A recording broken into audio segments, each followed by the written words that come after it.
Oh, thank you. Thank you. All right, let's start over again. Good evening. On behalf of the League of Women Voters of the Mother Lode, I welcome you to the Calaveras County Board of Supervisors District 5 Candidate Forum. I'm Leonidas Russell, co-president, along with Jane Braga, Maria Benich. At this time, I would like to invite Ms. Rebecca Turner, County Clerk and Registrar of Voters, to lead us in the flag salute and to share some election information with us. Ms. Turner?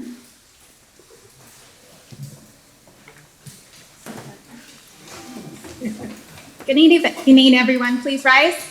I pledge allegiance to the flag of the United States of America and to the republic for which it stands, one nation, under God, indivisible, with liberty and justice for all. Can you go ahead? Yes. All right. Good evening. I'm Rebecca Turner, the County Clerk Recorder and Registrar of Voters, and I was just asked to come tonight and tell you some interesting things about the upcoming election, which is June 2nd. Also very important, it's my daughter's birthday, so she does not get a party this year. She's turning 13, and I think we'll make it up somehow. All ballots have been mailed, so you should have your ballot in your post office box or your mailbox right now, so hopefully it's there. If it's not, please give us a call. This election, there is a 2-card ballot. So you're going to have governor on that first card, but you're going to have county supervisor on the second card, so please vote both cards. I hear a lot that people say their vote doesn't count. Well, for local supervisor and local races, it really does. So please vote for your local representatives.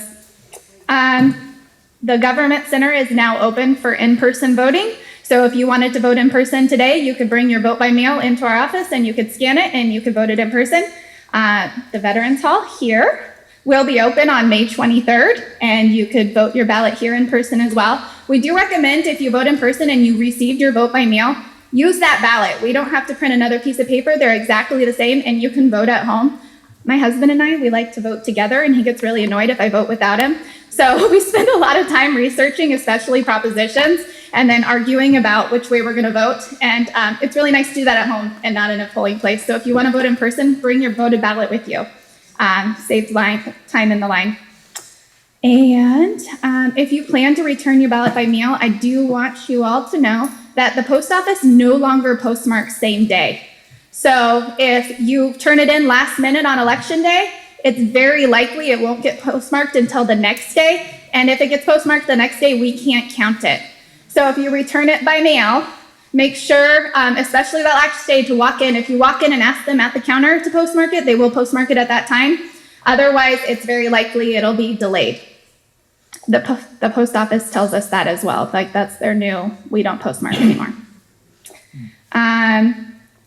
Now, other than that, we have 24-hour drop boxes here at the Vets Hall, and we also have one at Government Center. So if you're worried about returning your ballot by mail, there are drop boxes locally that you can drop them into, and we pick them up every other day. And as we get closer to the election, we pick them up daily, so you can ensure your ballot is returned to the elections office. Other than that, remember to sign your return envelope. If you think you have any issues, I get a lot of calls as people get older, their signature changes. We do watch that signatures change, but you can also do a witness mark, or if you have any concerns about your signature, give us a call and we'll help you out with that. You can track your ballot through Where's My Ballot if you're worried about where it's at, through the Postal Service, or if it's been made to our office. And if you need assistance, call us. We're happy to help. There's a lot of misinformation out there, and we're a small office, but we still answer the phone. So if you hear something and it doesn't sound quite right, or you just want to know for yourself firsthand, give us a call and we'll answer you. Email us, call us, we answer everything. So other than that, if anyone has any questions, I'll stick around, but enjoy the candidates night.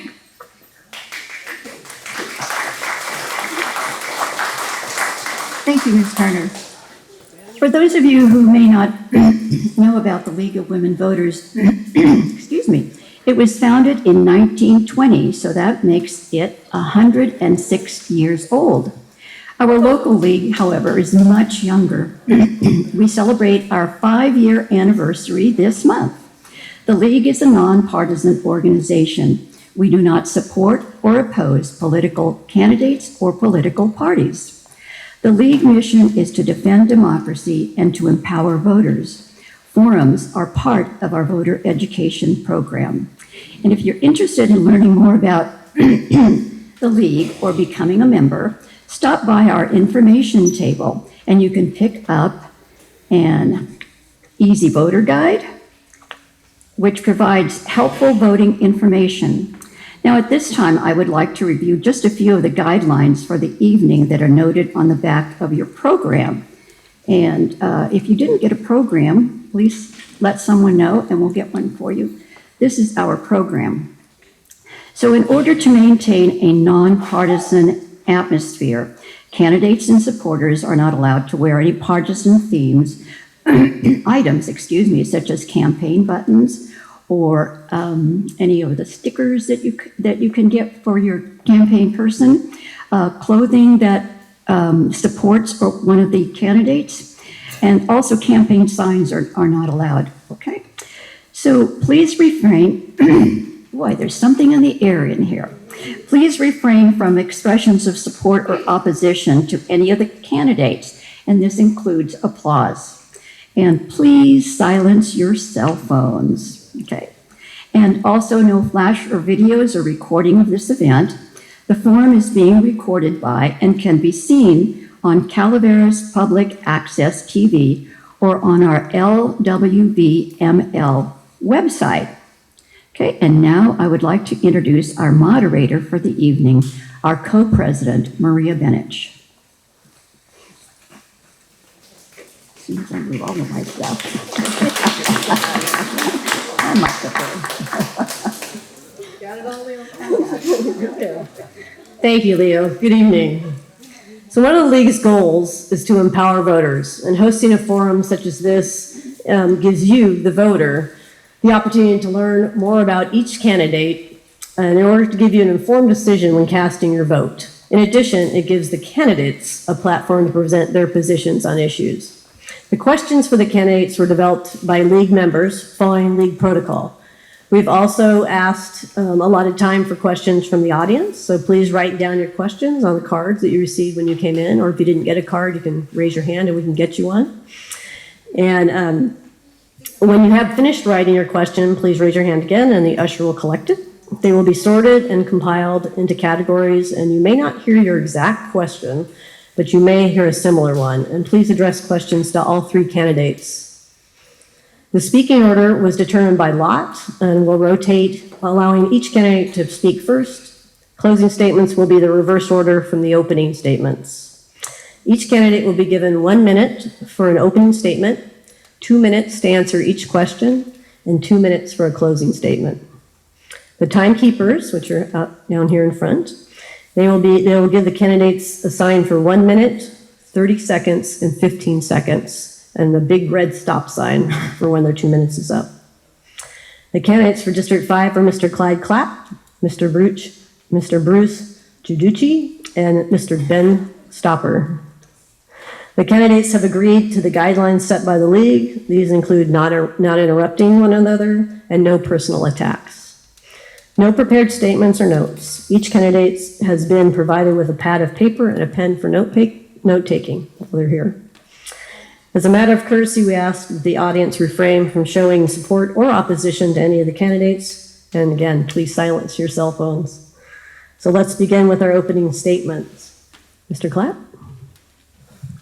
I guess I won the draw, so I'm first.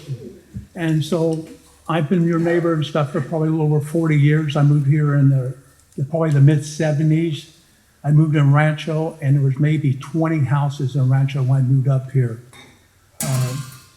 So I've been up here most of the time. I'm from the Bay Area, which probably most of us are from. And I've always been sort of in politics. So if you use the bank up here, I was one of the persons that helped get the bank up here. I helped get the shopping centers up here. And I always done it in the background. I don't like being up on the front person like this. But what got me involved is they're trying to put asphalt in our neighborhood. And so I wasn't really excited about that. And that's the reason I actually ran the first time for supervisor. Thank you, Mr. Stopper. Thank you. Is it all right if I stand? It's been my pleasure to serve as supervisor for District 5 for the last 7+ years. So a lot of learning, a bit of humility through that time. And one of the greatest things going into it is working with 4 other people for the entirety of 5 people on the Board of Supervisors, and learning that it's not just about debate. Because when we're debating, which is needed, we're coming up with different ideas, we have different perspectives. But it's when we get to the point of we learn how to collaborate and we can work together as a board. And even if I don't have the vote that's the same as the majority, accepting that as the whole. Thank you. Thank you. Mr. Judici? Bruce Judici. And I've lived here since 1990. My background is in fiscal management, so I'm a numbers person.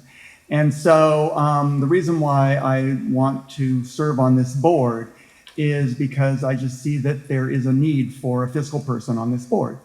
And also the 2 folks I'm running against are, they have experience on being on the board, but not as much fiscal experience. So I have like 25 years of fiscal management for nonprofits and for government agencies. I've taught accounting for 5 years. I have 40 years of volunteer work in different nonprofits, both here and down in Stockton. And I just want to serve here, and that's the reason why, that's my entire career is in public service. So that's what I want to offer here. Thank you. So we'll start with our first question. Mr. Clapp, you'll answer the first question first. In your opinion, what are the most important issues facing Calaveras County in the next 4 years? What action would you suggest to address those issues? And remember, you have 2 minutes. Well, the first thing we have is probably going to be the budget. And where most of our money comes from is most of property tax and stuff doesn't come to the county. 67% of that budget that we collect on your property tax goes to the school. The other 17% goes into special districts, and the county will get 16%. Of the sales tax, we get like 1.2, and the last time in 2008, when it was bad, they dropped it all the way down to a fraction of a penny. So the state kept most of that money. And so most of the stuff we won't be getting, so it's gonna be tight. And so we're gonna end up having to watch the budget. And the part of the budget is the supervisors doesn't do the budget. The supervisors approve the budget. We don't run the county. We set direction and stuff and set policy for the county, and the CEO or the CAO actually carries out that policy. So a lot of stuff on the budgets and stuff is we don't do it. We see the budget the exact same time that the population sees it. We might see a few seconds earlier, but that's what it is. And what my main function will be when I'm on the board is I like to get the CSA 1 started. It's a service district, and it'll be for the people in Rancho so they can go ahead and decide which roads they want fixed in their district. And I've asked Alex have an audit on it because we should have about $2 million in that budget, which is probably isn't. I think that the Public Works backfills their budget and stuff with funds that should go for the roads. Thank you. Mr. Stopper? Moving forward, the budget is crucial. When I first came onto the board, the fiscal budget was approved the July before, and I came in January. And there was approximately a $19 million structural deficit built into it. They had banned marijuana after taking tax money the first time, and then to spend that tax money, they put recurring expenses, hiring employees and other things that they effectively made one-time revenue by their ban, and then they spent their money and then had recurring expenses. Over the years, we brought that $19 million structural deficit down, And right now it's in the vicinity of a 5 million mark, which is kind of typical for most institutions by scale. But in this time, we've also given the employees raises, gotten it so that it's a competitive job market, and then at the same time, balance the budget enough where we aren't doing the massive layoffs right now that were done back during the housing recession. We have a federal government that's changing a lot of things, some of them for the better, some of them we can question either way. But what comes down to it is there's a lot of funds that actually did good things that aren't coming in from the very top.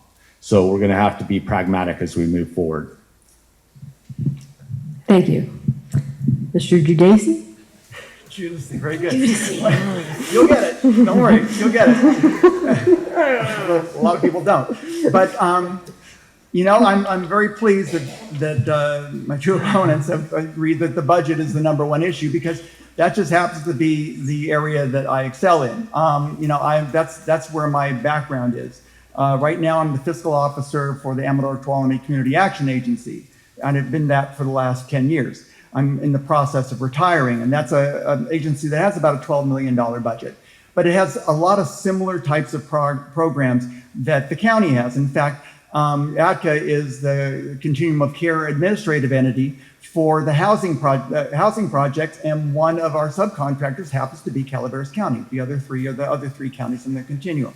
So in terms of budgets and in terms of digging deep, I was reviewing and watching the budget hearing or you know, the presentation to the board that was recorded this last go around in June and in September, and I was just shocked at the lack of detail. And then maybe board members are given a lot more detail going into those hearings. But to me, it just seemed that, I mean, that it's a 600-page book, but there's just a lot of stuff there that really needed to be explained and needed to be definitely to an audience person who's just picking up the feed and taking a look and saying, what the heck's going on here? I mean, they were discussing like the top lines, but you don't really get into what a problem is in the budget, and then deciding actually what you're going to cut or how you're going to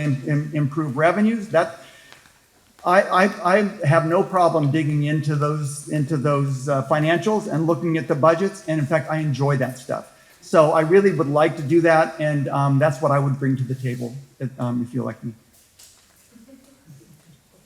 Thank you. So question number 2. What do you see as an appropriate use of the general fund? Are there areas that should always be funded, which are not mandated, such as parks and libraries? And we'll start with Mr. Stopper. I want so much more in the general fund for parks and libraries. Libraries are a necessity for a community. I don't think there's any way around it. And then, you know what, parks, they're a necessity for the community. An outlet, it actually raises value on our homes. And you do the right type of park, then it brings people in the community and brings economic vitality.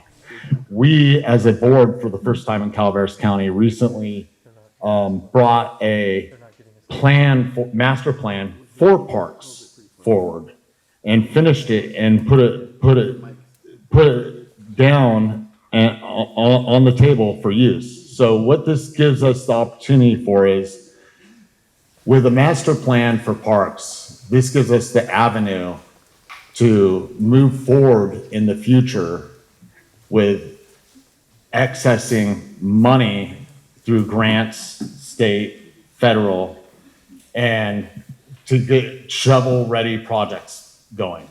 It's harder to access things without a plan and say, we want to do it, but we don't know how we were going to do it. So that's what the master plan does.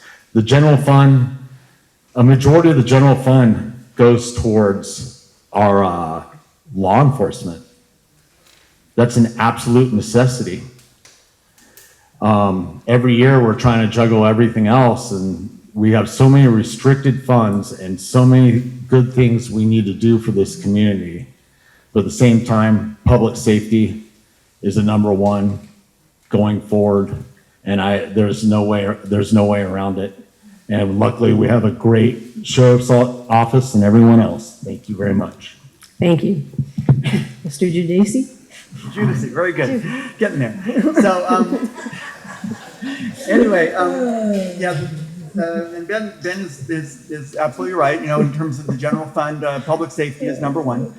The thing is that what we need to look at is seeing if we can relieve the stress on the general fund by trying to find funds that right now are being drawn from the general fund, but we can find other funding sources from the state or from the Fed, maybe not the Fed so much, but not these days, but the state, where we can look and see, well, if the general fund is paying for this, let's see if we can find another source of funds to pay for it, and then that will free up some general fund monies that are less restricted. And so we can take a look at, libraries are important, parks, and especially in District 5. I mean, we're the only district that does not have a park, and so doesn't have a public park. And so the thing is that what I would like to see is taking advantage of, and we just don't have unlimited money to go out and buy a parcel and put it there. But I would like to see us use the clubhouse more as a public service space and to be able to recreate there, and then also take a look around the town of Jenny Lind, because really our area, there's no zoning in our area for commercial, but I believe Jenny Lind might have some carve-outs in order to be able to have something where we could have some sort of a recreation, and the river is right there. And so the thing is, having some real access to the river rather than having to scramble through some brambles and stuff to go to the river. I just think that would be a real service to people, especially when we're facing 100-degree days. And we would really like to access the river. And there's also some natural stuff there that's really quite sweet in terms of birds and animals and stuff. So anyway, yeah, I'd like to relieve some of the stress on the general fund by finding funding sources somewhere else. Thank you. Mr. Klepp? Thank you. Yeah, I used to umpire Little League here when I first moved up here. I did it for 4 years, and it's really sort of what you need to do before you become a supervisor. It really toughens you up. And but most of the funds and stuff are designated. We have very little discretionary funds and stuff on the budget. Most of it it's already that. It bypasses us, like health and human services.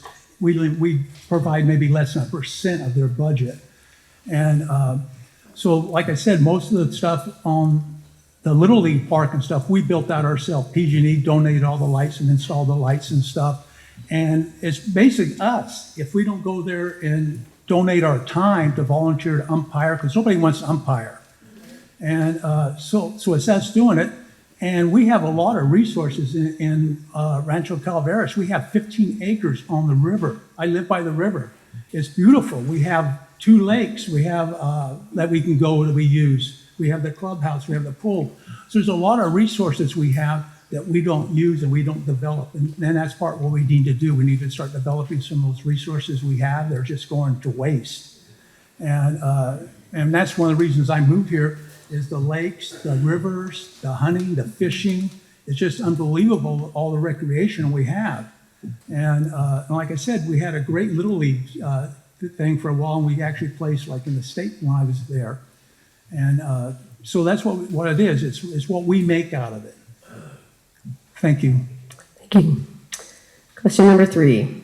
Flooding has been a problem in District 5 for more than 20 years, but no action has been taken. What steps would you take to address this issue? Mr. Giudice? I can repeat the question too. So let me do that. And anytime you need me to repeat the question, please ask. Flooding in District 5. Let me repeat it. Okay. Flooding has been a problem in District 5 for more than 20 years, but no action has been taken. What steps would you take to address this issue? Well, District 5 flooding, I know the Cosgrove Creek is a problem, but that's in District 1. And so District 5 flooding, I've lived here 30 years, and I can't, remember flooding being a distinct problem. But the Cosgrove Creek is a problem, and it does need some sort of flood control district formed or something to be able to alleviate the problem, because that's been a constant problem for the last 20 years, is that, if not more. I mean, we just, in 2003 or something, there was a major flood, that flooded Gold Creek folks. And then nothing seemed to be done. And then the brambles backed up the water. And then we see the mobile home place getting flooded like just 2 or 3 years ago. So, if I'm elected, we're going to look into the flooding issues in District 1 as well. In District 5 as well, if that is an issue. And maybe it is out there in Jenny Lind Road area. But we'll look into that and see if we can find some funding that would be specifically for flooding, because the state does have funds that can be used to alleviate flooding. Thank you. Mr. Klett? Well, like I said, as part of the thing up here is long-term is the roads. We have bad roads and stuff. And when I came here, there was nothing here. There was no shopping, there was nothing. And when I was on the board, I helped get the medical center in, because that was the biggest things I was losing my population for, because most of the population looks like me. They're older in my district, about 40%. And so I helped Dr. Smart and stuff get their clinic and stuff in. And I'd like to see it go like Sonora. If you go to Sonora, they have that cancer center, they have 2 hospitals. And that's what drives a lot of people and keeps the seniors in the area, where we're losing our seniors because they want to move down next to the doctors. And so now we have dentists, we have doctors, we have that, and the clinic is still expanding. So that's a good thing. And shopping is real good. And like I said, that one of the first things I want to do is get the CSA 1 started again, where we control our roads and stuff, and we don't have the county backfilling your budget with our funds and stuff. So that's basically what I would be working on, and it's what I worked on before, and then plus get the grants, because a lot of people don't realize that was almost $9 million in that medical center. That was a gift from the federal government to us, because we're a poor community. And so there's money out there that we have to get, and we have to support the people that want to do something. And so I would still continue to work on what I was before. Thank you. Mr. Stauber? We're still on the flood subject? Yes. Thank you.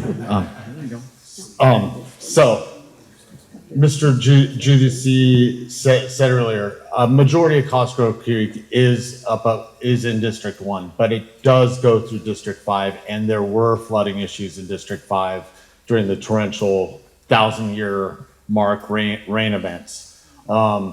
There's a majority of issues with that. First of all, afterthought engineering is always 200% of the original project, so someone should have thought about that when they did Lock Antenna, but I'm not going back to the 60s and thinking about that now. So I'm going to say that the board has been doing what they can by taking down vegetation growth, which is generally not our job because it's private properties. But you know what? We've stepped that up for the community. The next step is figuring out how to make it so that Cosgrove Creek doesn't flood.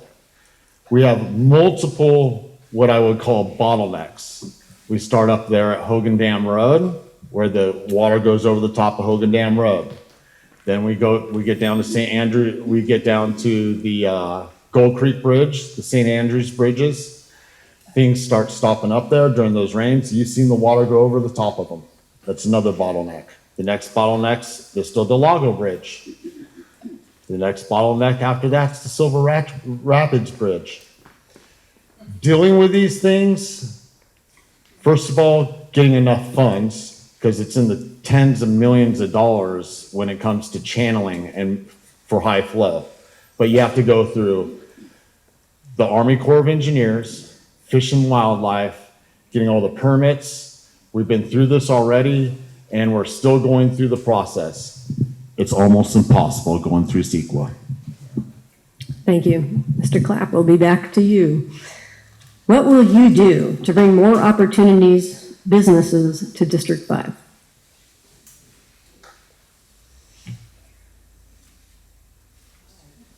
In District Mr. 5? Clapp? What was the question again? What will you do to bring more opportunities, businesses to District 5? Well, the business and stuff, we have a small commercial area and stuff in it, which is basically developed already. It's the medical center, and we have a coffee shop and a barber shop. Talk into your mic. And we have a barber shop, and it's very small. It's over by La Catena. And so our commercial part's small. We don't have a commercial part. We're a residential area. And so I would do mostly is, like I said, I would work on getting more of a, keep on the medical center, keep putting that out there to keep my population here. It serves what my population is. And so that's what I would be working on. And the shopping and stuff would just be uptown. You'd have to work with District 1 supervisor and stuff to do the shopping and stuff. But I already helped get the shopping center in back in the early 80s. And so most of the stuff, like the shopping, if you shop in Valley Springs, I helped get the shopping in there. It was bottlenecked up because you had Mrs. White owns both ends of town going out. And I was lucky enough to know her through my grandmother and was able to talk her into selling that 40 acres where Marvell's and stuff is to go into a commercial part. And then I helped get the hospital in, the medical center in, and we're pretty well built out. There's very little left of commercial in that district. So you'd have to be working with the other supervisors in Valley Springs to do something there, which is pretty well in the same boat. So it's mostly residential. Thank you. Thank you. I should have said this. This is the first question from the audience. So, Mr. Stopper? Well, we have started implementing the general plan, and with that, we have zoning. We did the special plan, was inserted for Rancho Calaveras into the general plan. This right here is a ranchette style where we don't do commercial businesses within it. And, there's restricted to certain levels on signage and other things that the people wanted when they got together and put together the special plan. But Rancho Calaveras is not all of District 5. District 5 runs to the county line, and it goes all the way through Salt Springs and over to Copperopolis almost. In those areas, we have vast areas of agriculture. So agritourism, we have a plethora of cattle land and other things through there. So it's opening the door to more type of agriculture uses that fit inside those zone ag lands. Mr. Clapp's correct. There isn't a lot of, let's say, industrial, but there is some. At that point, to get any decent infrastructure in so that a business can go. This is one of the hardest hurdles for developing inside a rural county. Is there water lines? Is there wastewater?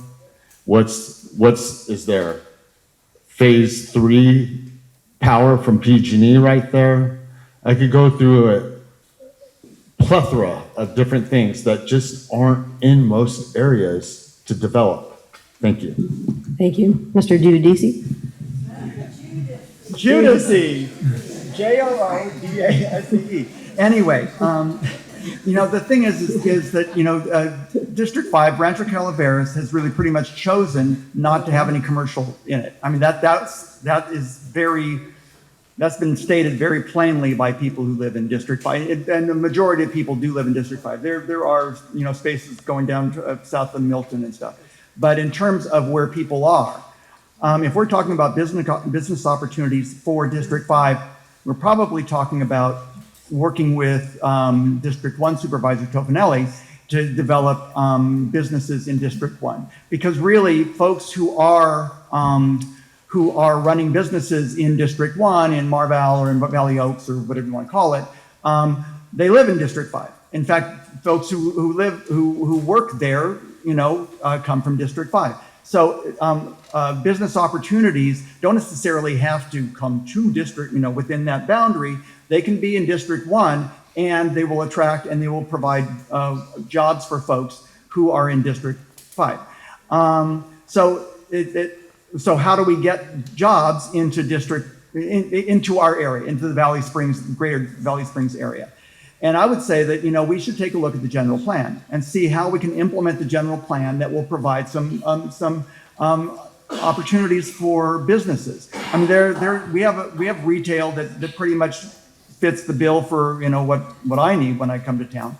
But there are additional folks who could be implementing the plan to figure out, how are we going to deal with open space? How are we going to deal with housing? How are we going to deal with a lot of the implementation of the general plan that really hasn't happened yet? And there's been some parts of the general plan implemented, but there's just way too much that hasn't been. So I would really work on implementing the plan and try to create jobs using that. Thank you. Next question. We'll start with Mr. Stopper. What will you do to ensure better communication with your constituents? Well, I did the same thing I did that one of us. No. No, Mr. Stopper. Switch it. Sorry, Ben. I'm trying to- Being here, talking to people. There's so many times I have talked to people, and it's been really eye-opening, especially when I get that call from someone that's just over the top, not happy with what's going on. I think I can probably keep my door open more often because I know you asked the question though. Because a lot of times life's events have gotten very interesting, and sometimes between doing the job, having a family, and life's events, I have not been able to make the time that I should have in certain instances to be able to properly communicate with more of my constituents. And so I think keeping that in mind and always working towards the better is the way to open communication. I mean, show up to the meetings. We love interest. Thank you. Bruce?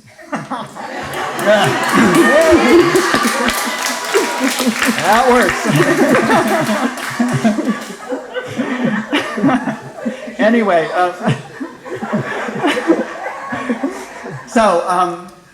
I pledge tonight that I will have weekly office hours at the clubhouse every week for as long as it takes for us to develop a rapport, a communication. Because, when you elect a supervisor, it's not like, well, I've done my duty, and then you don't show up for another 4 years, and then, man, this guy really stinks, I'm going to hire somebody else. No, the thing is it has to be an ongoing dialogue, because really the job of a supervisor is to reflect what their constituents want and what they need, and also to provide that information to the board.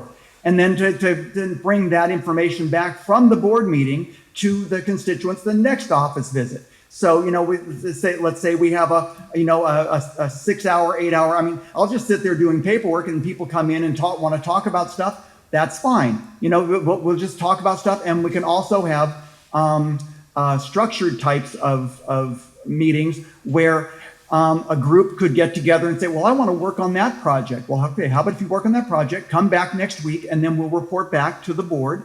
There's unlimited ways that you can use democracy to empower people who are voting for you. And there's one way that is really disempowering is you vote somebody and then you forget that they're there for another 4 years.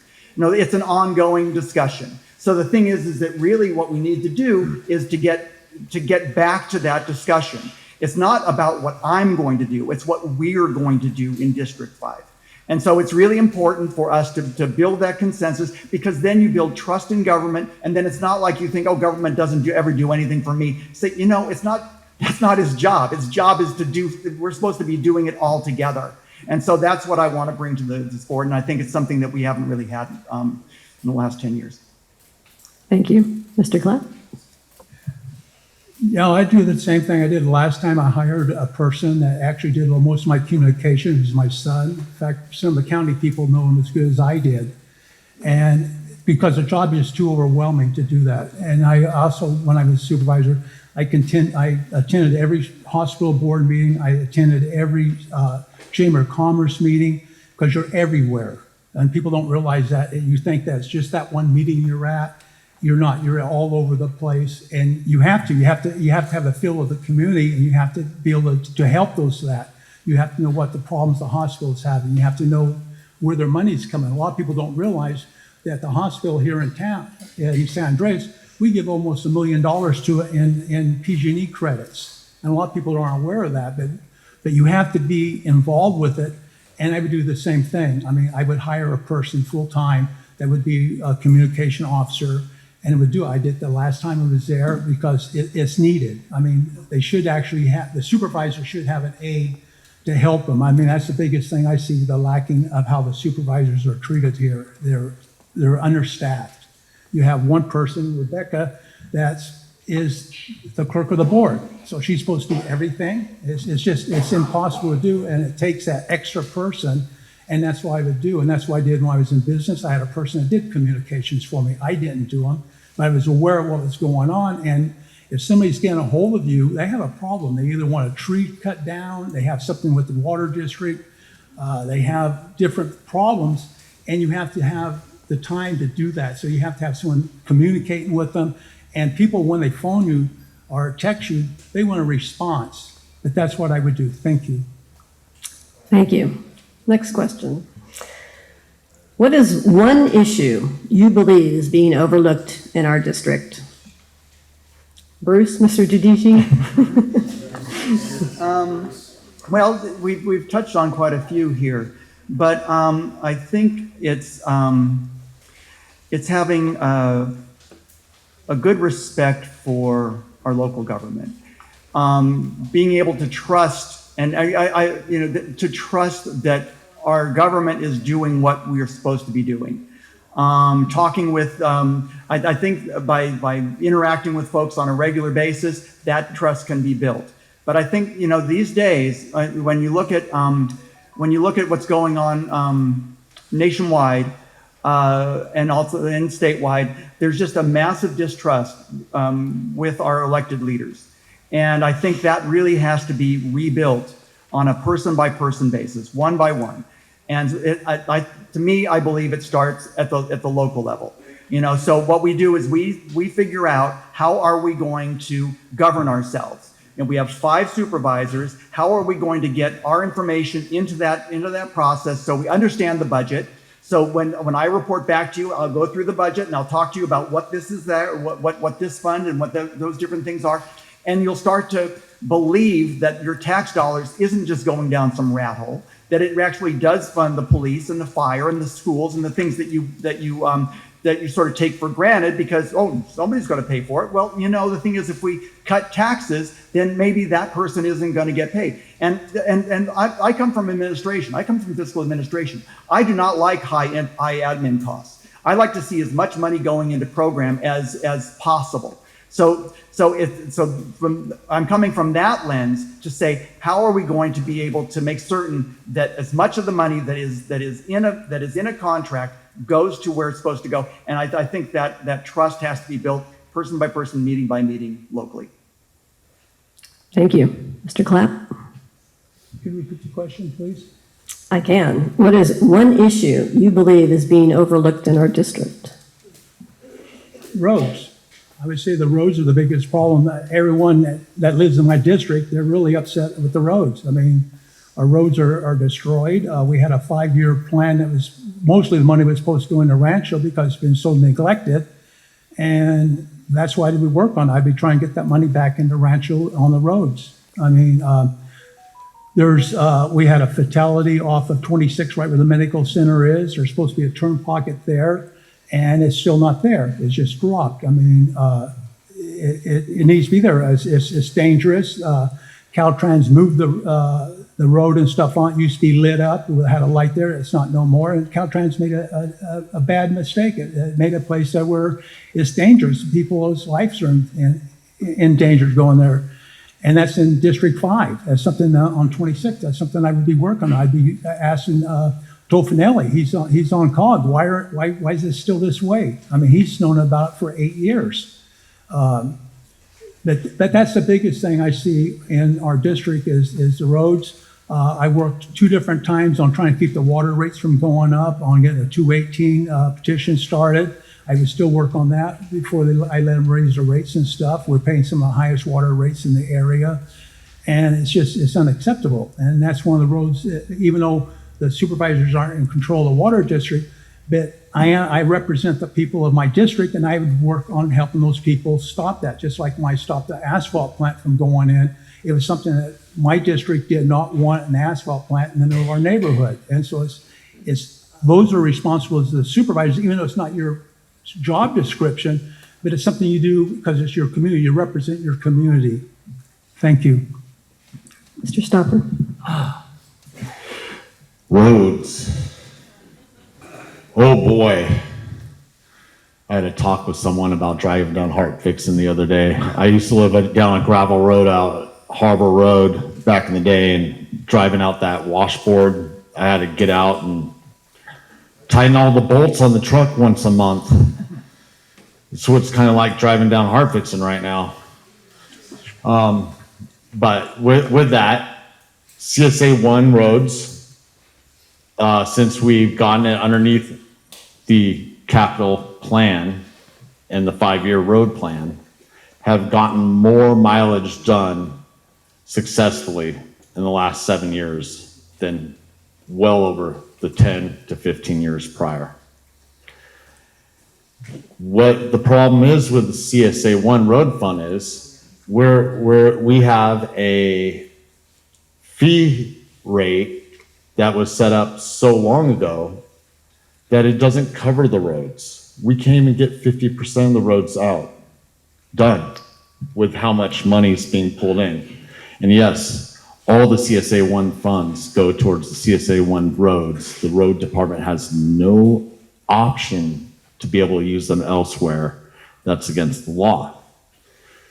With that, also, we're getting more SB 1 funds coming in, and with the dig once policy we put in, we aren't paving the roads twice. So when a utility company's continually working on those roads, we're waiting for that to be done, and then a portion is going to be shared with that utility company to do the entire length of, say, Hart Vixen and a majority of Baldwin at a less cost to your pocket if it was just the county doing it. So we're spreading across 2 Thank you. things. Thank you.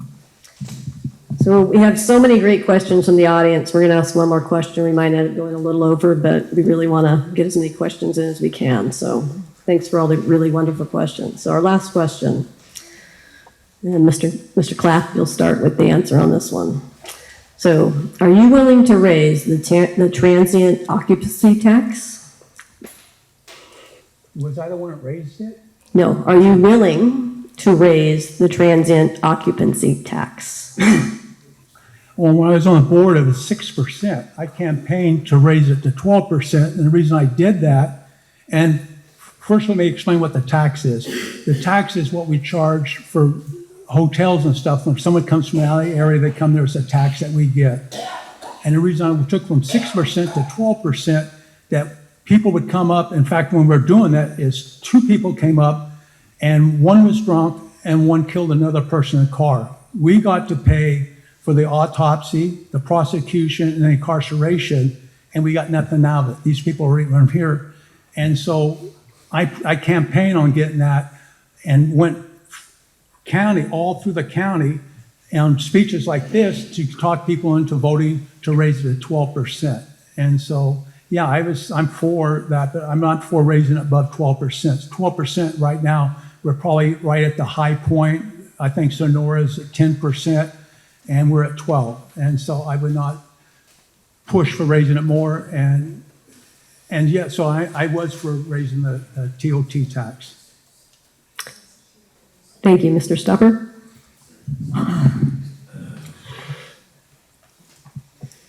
Generally, I don't like raising taxes. The 12% raise on the TOT was a little bit of a no-brainer at the time because it was passing on the to the people, passing it on to the people coming into the community. But right now, we're seeing a little bit of a dip in economy, people traveling. And in the middle of the time I've been here, we also had COVID, which was, is like a bad event, so many things, so many people sick. But we also had a black swan event where all of a sudden people were coming up here to hide from the city. People were living here. They're paying massive amounts of TOT. But that's kind of, that event has subsided, and we're back to where we're at now. We want people to keep coming to Calaveras County to visit. This is a beautiful area. This is a beautiful resource for bringing people in, to bring money in to Calaveras to pay for other things for the people that live here. There's going to be a certain threshold with the TOT, and we'll have to see how the economy is doing and if people are still traveling as much, if we're going to consider raising the TOT. 12%, Mr. Clyde said, 12% is pretty high TOT. There's other places that charge more. I wouldn't be the first thing I jumped on to solve all the problems. It may help, but it also could burn us, and then we wouldn't have as many people coming up, and we may not make more. So it depends on the situation and the economy. Thank you. Thank you. Mr. Judici? Yeah. I'd like to correct a couple things before we move forward. You were talking about roads, and the thing is that the CSA fund has about $1.4 million sitting in that fund. At least it's in a contingency fund now. I would guess that the reason why they're not using it is because CCWD is busy tearing up the roads, and maybe they want to wait until all that work is done before they start spending the other money. So that's one thing. Also, the county has nothing to do with water rates. I mean, it's going to be CCWD that we have to negotiate with and try to figure out how that goes. So nobody likes the high water rates, but the thing is that what we have to do is we have to figure out where their budget's coming from and point out where they can maybe have some savings and then lower the rates. And then, in terms of claiming that you stopped the asphalt plant, that was a team effort by a lot of people. And that was done before you were supervisor. So anyway, so I just wanted to clear those things up before we move forward. So the question had to do with the TOT. The thing is that's really not going to, it affects people who are coming in from out of the area. And so the thing is that a lot of people are going up the Highway 4 corridor to spend that money there in terms of staying there, maybe San Andreas and Angels too. But so increasing that rate would be a small amount. If you raise it to 15%, that will be a small increase. But the thing about big holes is they get filled by many shovels of small amounts. And so the thing is, you're not going to solve a single problem with a single funding source. You have to really take a look at the entire budget. You have to take a look at all the funding sources and try to tweak both the revenues and the expenditures so you can get into balance. And so the TOT, I think, is due to increase because I think Bay Area people, should pay us more money. Thank you. So that concludes our questions. So now we have 2 minutes for closing statements by each candidate. We're going to start with Mr. Judici. Oh, yeah. And I'll apologize for my complete botching of your name. Bruce. Thanks, Bruce. That's fine. Okay, so I decided to run for this job because, and it really isn't a partisan thing. What it is it's a job to me. It's a job where you have to deal with budgets, you have to deal with constituents, you have to deal with caring about people and where those monies go. And that's where I want to be. I've worked 10 years at ADCA. It's been a wonderful time. And I didn't run last time because in 2022, it wasn't really a great time to leave ADCA just after COVID. And there was a lot of projects and stuff that I just felt I had to stick around and work on. But now I think I'd really like to put my efforts to this. I've been working ever since getting out of college. I think I took 1 year off to take care of our little babies when they were 1 year old. But I've been working ever since college. And so, and a lot of the jobs were fiscal. Like I said, I taught Heald Business College for 5 years, so I know my accounting backwards and forwards. I've worked at food banks and homeless shelters, and I've been a substitute teacher before. I've done all sorts of jobs.